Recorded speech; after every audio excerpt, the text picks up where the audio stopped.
Hello friend, my name is Sameem Malak. तो आज का हम लोग जो टॉपिक है वो हमारा है क्लास 9 से सब्जेक्ट साइंस। जो हमारा टॉपिक है वो एटम एंड मॉलिक्यूल्स, परमाणु एवं अणु के बारे में हम लोग आज पढ़ेंगे। तो चलिए हम लोग इसका स्ट्रक्चर देख लेते हैं कि पहले हम लोग क्या पढ़ेंगे। देखिए, जो हमारा एटम एंड मॉलिक्यूल्स है इसमें हम सबसे पहले जानेंगे डाल्टन एटॉमिक थ्योरी। ये डाल्टन ने एटॉमिक के बारे में, एटम के बारे में क्या थ्योरी दिया उसके बारे में समझेंगे। उसके बाद से हम लोग समझेंगे एटम क्या होता है इसके बारे में। उसके बाद हम लोग समझेंगे मॉलिक्यूल्स के बारे में, मॉलिक्यूल्स क्या होता है इसके बारे में। तो आप इस चैनल पे पहली बार आए हैं तो आप इस चैनल को सब्सक्राइब कर दें। ये एजुकेशन से रिलेटेड सारी वीडियो आपको मिलते रहेंगी।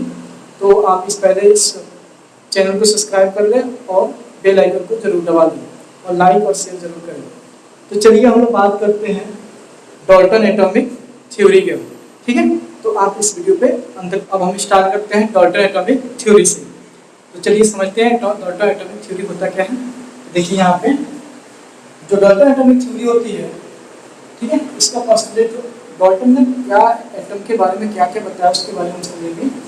एटम डाल्टन ने बोला कि जो हमारा एटम होता है, all matter is made up of very tiny particles called atom. मतलब जितने भी मैटर, आपको मालूम है कि हमने चैप्टर 1 में पढ़ चुके हैं कि जो मैटर होते हैं, मैटर के बारे में लोग पढ़ चुके हैं। तो इन्होंने क्या कहा, all matter made of very very tiny particles. मतलब जो भी मैटर हैं वो छोटे छोटे टिनी पार्टिकल्स से मिलकर बने होते हैं, उसी को हम क्या बोलते हैं, एटम बोलते हैं। इसको हम क्या बोलते हैं, एटम बोलते हैं, ठीक है। तो डाल्टन का जो पहला पोस्टुलेट है वो क्या बोलता है कि all the matter are made of very very tiny particles called atom. जो मैटर होते हैं वो छोटे छोटे पार्टिकल्स से मिलकर बने होते हैं। वो जो छोटे पार्टिकल्स होते हैं वही हमारे क्या होते हैं, वो हमारे एटम कहलाते हैं। समझ में आ रहा है। दूसरा हमारा क्या उन्होंने बात बताया है एटम के बारे में, एटम आर इनविजिबल पार्टिकल्स। मतलब क्या है कि वो इतने छोटे होते हैं कि उनको हम विजिबल मतलब देख नहीं सकते हैं सिर्फ खुले आंखों से।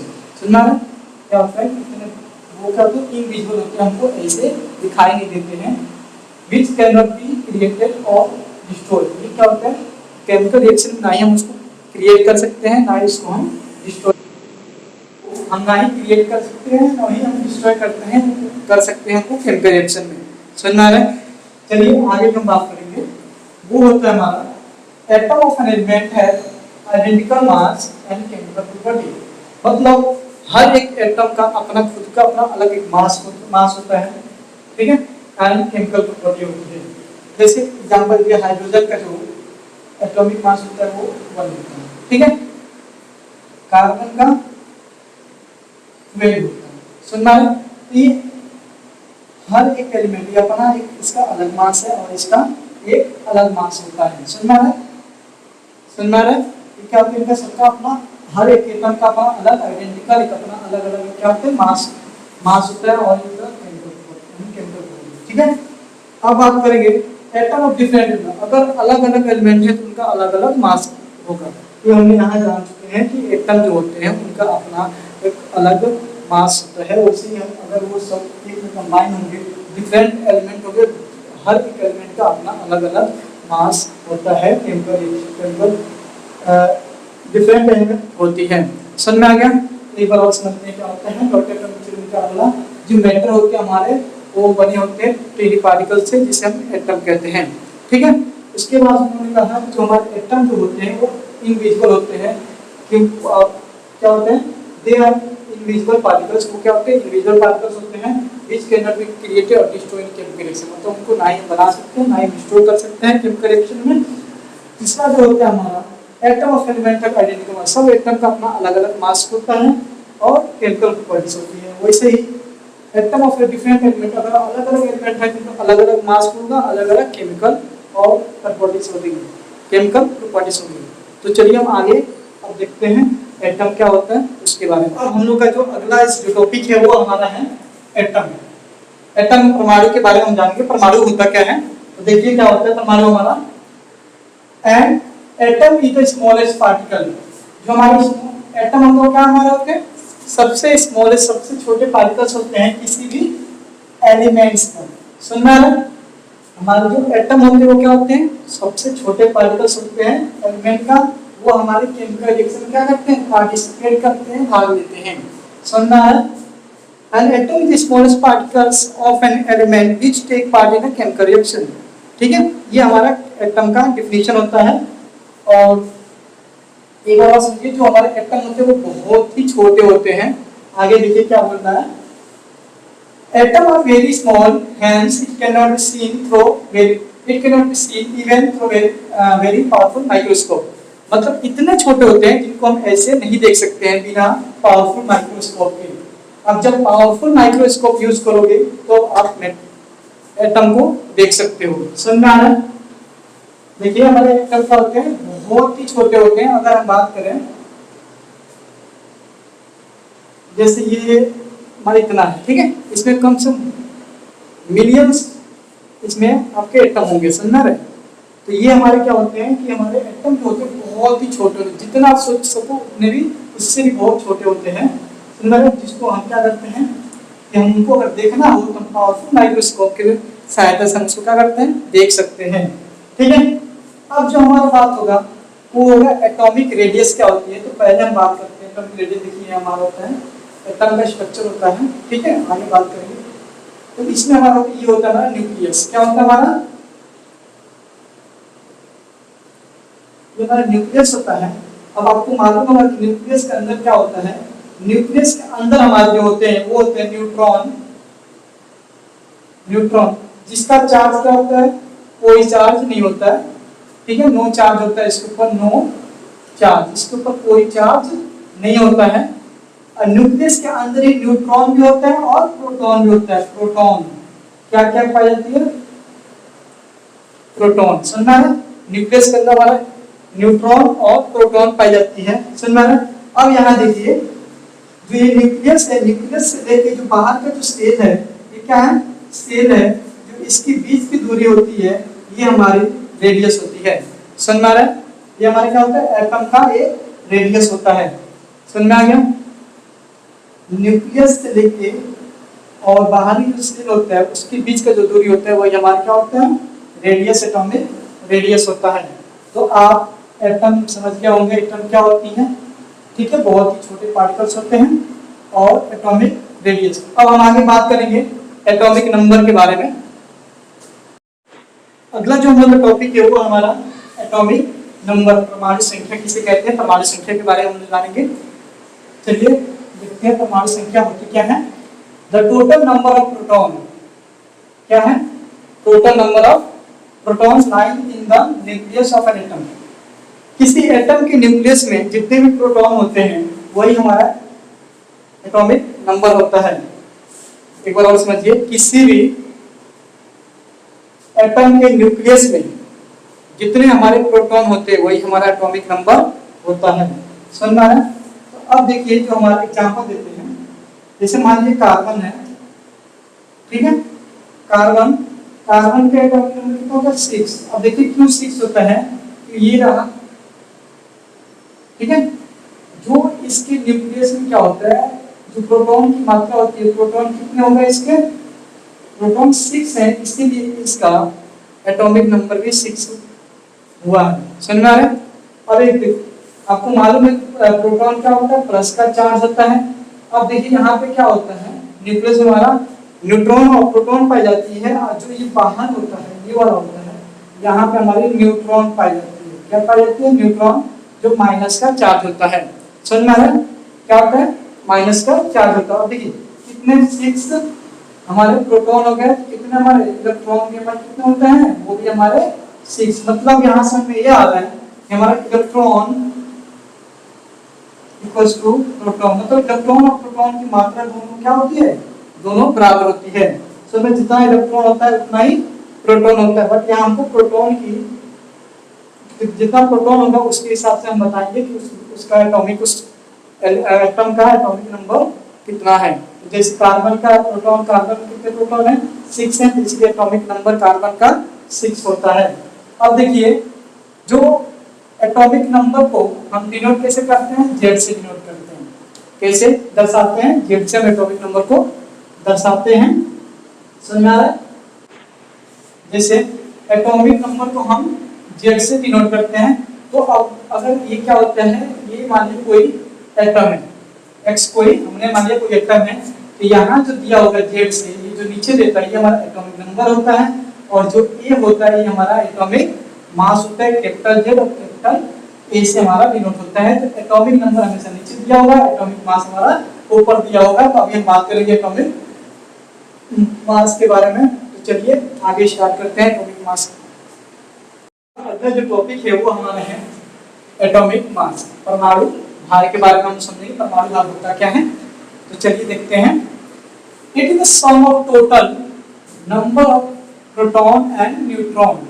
मतलब क्या हुआ कि टोटल नंबर ऑफ प्रोटॉन और न्यूट्रॉन जितने भी हमारे न्यूक्लियस में होते हैं वो हमारे क्या होते हैं, एटॉमिक मास होते हैं। जैसे समझिए यहाँ पे ये होता है न्यूक्लियस, ठीक है, इसके अंदर हम लोग मालूम है न्यूट्रॉन प्लस प्रोटॉन दोनों होता है। इसके अंदर दो चीज पाई जाती है, न्यूट्रॉन और प्रोटॉन। अगर न्यूट्रॉन और प्रोटॉन को जोड़ते हैं जितना होता है वही हमारा क्या होता है, एटॉमिक मास होता है। जैसे मान लीजिए ये 13 है और ये 12 है, तो न्यूट्रॉन प्लस प्रोटॉन कितना हो गया, 13 प्लस 12 25। एटॉमिक मास कितना हो गया इस एलिमेंट का, तो 25 हो गया। समझ में आ रहा है कि नंबर ऑफ प्रोटॉन और न्यूट्रॉन को जोड़ने से जो हमारा आता है वो हमारा क्या होता है, वही हमारा एटॉमिक मास होता है। ठीक है, हमको मालूम है जो प्रोटॉन और न्यूट्रॉन हम किसमें लाई करते हैं, न्यूक्लियस के अंदर, न्यूक्लियस के अंदर पाए जाते हैं। समझ में आ रहा है, न्यूक्लियस के अंदर एक बार और समझिए, न्यूट्रॉन और प्रोटॉन पाई जाती है, जो बाहर में होता है ये हमारा इलेक्ट्रॉन पाई जाती है। समझ में आ रहा है। अब एटॉमिक मास को हम ए से डिनोट करते हैं। किससे डिनोट करते हैं, एटॉमिक मास को ए से डिनोट करते हैं। सुनना है। अब एक एग्जांपल दिया है, यहाँ देखिए क्लोरीन है। अब हमने आपको बताया था कि जो होता है नीचे होता है ये हमारा होता है जेड, जेड का मतलब होता है एटॉमिक नंबर, और ये जो ऊपर होता है ये हमारा एटॉमिक मास। सुनना है, ये हमारा क्या होता है, एटॉमिक मास। अब यहाँ पे देखिए, अगर हमें एटॉमिक मास कितना है आप देखिए, अब इसमें अगर हमको मालूम करना हो न्यूट्रॉन, जैसे हमारा न्यूट्रॉन मालूम करो कि न्यूट्रॉन की मात्रा कितना है इस एलिमेंट में, तो देखिए यहाँ पे एटम में क्या होता है कि हमको मालूम है जितना इलेक्ट्रॉन होता है उतना ही क्या होता है, प्रोटॉन होता है। समझना है। तो हमको अब देखिए यहाँ पे न्यूट्रॉन को मालूम करना है, तो मतलब क्या होता है, number of proton plus number of neutron. यहाँ पे हमारा तो कितना है, टोटल हमारा 35 दिया है, मतलब ये हमारा देखिए यहाँ पे होता है हमारा, ये होता है एटॉमिक मास। समझना है, क्या हमारा atomic mass equals to number of proton number of neutron. यहाँ एटॉमिक मास कितना है, 35 यहाँ पुट कर देंगे। उसके बाद प्रोटॉन हमको मालूम है ये हमारा क्या होता है, प्रोटॉन होता है, प्रोटॉन 70 प्लस नहीं मालूम हमारा न्यूट्रॉन कितना है। अब इसको ये इधर आएगा तो माइनस हो जाएगा, 35 माइनस 70, और ये हमारा हो गया न्यूट्रॉन। अब कितना आ जाएगा, तो हमारा 18 हमारा क्या हो जाएगा, नंबर ऑफ न्यूट्रॉन हमारा 18 आ गया। इस तरह से हम इलेक्ट्रॉन, प्रोटॉन और न्यूट्रॉन निकाल। पूछेगा नंबर ऑफ इलेक्ट्रॉन बताइए, तो जितना हमारा प्रोटॉन होता है उतना ही हमारा क्या होता है, इलेक्ट्रॉन होता है। ये होगा प्रोटॉन और ये होगा इलेक्ट्रॉन। जितना हमारा प्रोटॉन होता है वही हमारा इलेक्ट्रॉन भी होती है, जितना हमारा एटॉमिक नंबर होता है वही हमारा न्यूट्रॉन की मात्रा भी होती है। समझ में आ गया होगा आपको। एक बार और समझते हैं क्या होता है। It is the sum of total number of proton and neutron lying in the nucleus. मतलब total number of proton, neutron और प्रोटॉन को ऐड करिए, वही हमारा क्या होता है, एटॉमिक मास होता है, जिसको हम डिनोट करते हैं कैपिटल ए से। अब यहाँ एग्जांपल सब समझ सकते हैं कि हमारा कैसे इलेक्ट्रॉन, प्रोटॉन और न्यूट्रॉन निकाली जाती है। चलिए आगे हम बात कर। अगला हम लोग जो टॉपिक है वो है हमारा मॉलिक्यूल्स। अणु के बारे में हम समझेंगे मॉलिक्यूल्स होता क्या है। चलिए देखते हैं मॉलिक्यूल्स क्या होती है। Molecules is a group of 2 और मोर एटम। अब यहाँ पर हमको ये समझ में आ रहा है कि जो एटम का जो ग्रुप बनता है तो उसे हम क्या बोलते हैं, मॉलिक्यूल्स बोलते हैं, अगर उसका केमिकली बॉन्डिंग हुआ हो। सुनना है क्या होता है, एटम के मॉलिक्यूल्स को हम क्या बोलते हैं, एटम के कॉम्बिनेशन को हम क्या बोलते हैं, मॉलिक्यूल्स बोलते हैं। और मॉलिक्यूल्स के group of atom, group of 2 और more atom which are chemically bonded with each other. सुनना है, अगर हम एटम का एक ग्रुप बनाए, एक ग्रुप ऑफ एटम हो तो उसे हम क्या कहते हैं, मॉलिक्यूल्स कहते हैं। एग्जांपल समझिए, जैसे मान लीजिए हमारा है ऑक्सीजन प्लस ऑक्सीजन, ये हमारा क्या है, एटम है, और ये भी हमारा क्या है, एटम है। अगर ये दोनों मिलते हैं, अगर ये दोनों मिलते हैं तो क्या बनाते हैं हमारे O2, तो ये हमारा जो बनता है ये हमारा होता है मॉलिक्यूल्स। क्या होता है, ये हमारा मॉलिक्यूल्स होता है। समझ में आ रहा है, क्योंकि दो एटम से मिलके या दो से अधिक एटम से मिलके जो हमारा बनता है उसे ही हम मॉलिक्यूल्स कहते हैं, अणु कहते हैं। समझ में आ रहा है, जैसे कि एग्जांपल समझिए, अगर आपका घर है तो आप देखे होंगे कि आपके जो घर में जो रूम होती है वो क्या होती है, वो एक एटम की जैसा होती है। समझ में आ रहा है, तो हम अगर एक रूम की बात करें तो वहां हमको ये नहीं कि ये मेरा घर है, अगर हम ये रेंट पे हैं तो ये मेरा घर है नहीं, क्योंकि बस ये मेरा ये जो रूम है यही बस मेरा रूम है। जो आपके रूम होता है वो हमारा एटम की तरह होता है, और जब 1 2 3 4 ऐसे जब पूरी रूम मिलके जब आप बात करते हैं तो वो होता है आपका घर। समझ में आ रहा है, तो वैसे ही एक एटम या एक से अधिक एटम दो या दो से अधिक एटम मिलके जो बनता है उसे मॉलिक्यूल्स कहते हैं। वैसे दो या दो से अधिक रूम मिलके एक घर बनता है, वैसे ये भी हमारा मॉलिक्यूल्स बनता है। ऐसे हम समझ सकते हैं। समझना है, अब ये सोचिए यहाँ पे कि क्या ये सेम एटम से ही मिलके बनेगा, नहीं, ये सेम भी हो सकते हैं और डिफरेंट भी हो सकते हैं। चलिए समझते हैं, यहाँ पे जो मॉलिक्यूल्स हैं उसके दो कंपोनेंट होते हैं। पहला तो होमो एटॉमिक मॉलिक्यूल्स ऑफ एलिमेंट, दूसरा होता है हमारा hetero atomic molecules of compound. ठीक है, तो अब देखिए यहाँ पे क्या होगा कि हम बात करेंगे अगला होमो एटॉमिक मॉलिक्यूल्स ऑफ एलिमेंट के बारे में, फिर हम बात करेंगे hetero atomic molecules of element compound के बारे में। ठीक है, तो अब देखिए मोनो के बारे में क्या होता है। मोनो क्या होता है, सेम एटम से मिलकर बना होता है। सेम एटम, जो एटम होता है वो क्या होता है, सेम एटम से मिलकर जो बनता है उसको मोनो एटॉमिक मॉलिक्यूल्स बोलते हैं। जैसे हमारा हो गया, मान लीजिए ये हमारा हो गया ऑक्सीजन प्लस ऑक्सीजन, ये हमारा हो गया O2, क्योंकि इसके जो दोनों एटम है वो क्या है, वो दोनों ऑक्सीजन के ही हैं, तो ये हमारा होमो एटॉमिक मॉलिक्यूल्स कहलाता है, जो सेम एटम से मिलकर बना होता है। समझ में आ रहा है, ठीक है। जैसे हमारा हो गया क्लोरीन प्लस क्लोरीन, अब देखिए यहाँ पे भी हमारा Cl2, मतलब इस तरह जो हमारे बने होते हैं ये हमारे क्या होते हैं, सेम एटम से मिलकर बने होते हैं, उसे होमो एटॉमिक मॉलिक्यूल्स कहते हैं। और जो डिफरेंट से मिलकर बने होते हैं उसे क्या कहते हैं, हेटेरो एटॉमिक मॉलिक्यूल्स। देखिए हेटेरो एटॉमिक मॉलिक्यूल्स होता क्या है, ये होता है हमारा, मान लीजिए हमारा हो गया हाइड्रोजन प्लस ऑक्सीजन। ठीक है, तो ये हमारा जो होगा, मान लीजिए H2 प्लस O2, ये हमारा बनेगा H2O। ये हमारे जो होते हैं, अगर इसको हम सही से करते हैं तो ये हमारे होते हैं हेटेरो एटॉमिक मॉलिक्यूल्स। यहाँ देखिए हाइड्रोजन एक अलग एटम है, ऑक्सीजन एक अलग एटम, टू डिफरेंट एटम से जो मिलके बनता है वो होता है हमारा हेटेरो एटॉमिक कंपाउंड। ये हमारे क्या होते हैं, हेटेरो एटॉमिक कंपाउंड होता है, हेटेरो एटॉमिक मॉलिक्यूल्स कंपाउंड होता है। और ये जो हमारा सेम से मिलकर बनता है वो हमारा होमो एटॉमिक मॉलिक्यूल्स ऑफ एलिमेंट बनता है। तो आपको आई होप आपको ये समझ में आ गया होगा। तो आप इस वीडियो को लाइक और शेयर और सब्सक्राइब जरूर कर लें। Thank you so much for